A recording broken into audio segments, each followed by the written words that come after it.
네, 안녕하십니까. 로얄법무법인의 시정필 변호사입니다. 네, 이번 시간에는 두 번째 꼭지인 신혼부부 특별공급 소득기준 완화라는 꼭지도 한번 살펴보도록 하겠습니다. 주택공급에 관한 규칙에는 특별공급이라고 해서 여러 가지의 특별공급을 쭉 나열하고 있는데, 그 중에는 신혼부부를 상대로 하는 특별공급에 대한 내용도 있습니다. 사업주체는 건설하여 공급하는 85제곱미터 이하의 주택을 그 건설량의 20%의 범위에서 연간 주택 건설 계획량 등을 고려해서 국토교통부 장관이 정하여 고시하는 비율의 주택을 제1호의 강목을 요건을 갖춘 자에게 한 번에 한해서 1세대 1주택 기준으로 특별 공급할 수 있다, 이렇게 되어 있거든요. 그러니까 신혼부부를 상대로 한 특별 공급을 할 수 있다라는 규정인데, 입주자 모집일 현재 혼인기간이 7년 이내이다. 예. 그러니까 혼인 기간을 쭉 산정했을 때, 혼인신고 기준으로 봤을 때, 혼인신고일을 기준으로 딱 봐서 7년 안쪽에 들어오시면 일단 이 신혼부부 특별공급에 해당이 되는 거예요. 7년을 넘으셨으면 신혼부부에 해당하지 않는다, 이렇게 보시면 될 것 같습니다. 두 번째는 무주택 세대 구성원일 것. 그러니까 결혼하시면 세대가 하나가 합가되잖아요. 그러니까 자식과 함께 이렇게 세대가 합가되는데, 그 세대원 중에 어느 하나라도 주택이 있으면 무주택이 안 되니까 다 무주택이어야 된다는 얘기고, 그 중에 한 명을 선정해서 그 한 명이 청약했을 때 이 신혼부부 특별공급의 대상이 될 수 있다라는 것이고, 여기 뒤에 보시면 이 부분이 중요한데, 다만 신혼부부는 혼인신고일부터 입주자 모집 공고일까지 계속 무주택이어야 한다라고 되어 있어요. 즉 신혼부부는 처음부터 끝까지 다 무주택이었어야 한다는 얘기입니다. 중간에 뭐 주택을 취득하시거나 이랬으면 안 된다라는 겁니다. 이 내용은 사실은 어떻게 해석을 해야 되냐면, 신혼부부인데 아버지나 부모님을 모시고 사는 경우도 있지 않습니까?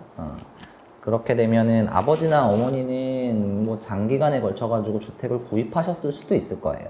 근데 이제 그 세대원으로 이제 들어와서 아버지 어머니를 봉양하는 경우에 이 아버지 어머니하고 신혼부부 중에서, 이 신혼부부는 당연히 이 특별공급에 해당하는 신청을 넣으려면은 무주택이어야 되는데, 요 아버지 어머니는 무주택이 아니셨을 가능성도 있잖아요. 그러면은 그 입주자 모집 공고일 현재 다 무주택 구성원이기만 하면, 무주택 세대고 구성원이기만 하면 이 아버지 어머니가 소유했던 거는 보지 않겠다, 이렇게 좀 이해하시면 편하실 것 같아요. 그 다음에 이제 라번이 이게 소득 규정이에요.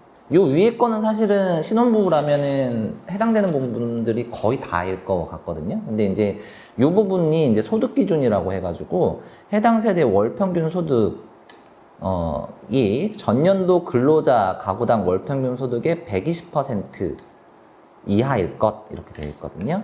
그러면 아까 그 대책에 간략하게 나와 있는데, 2인 가구를 기준으로 했을 때 2019년이 569만 원이잖아요. 그러니까 569만 원이니까 569만 원에 120%, 720만 원 아래가 둘 합쳐서 아래여야 된다는 거죠.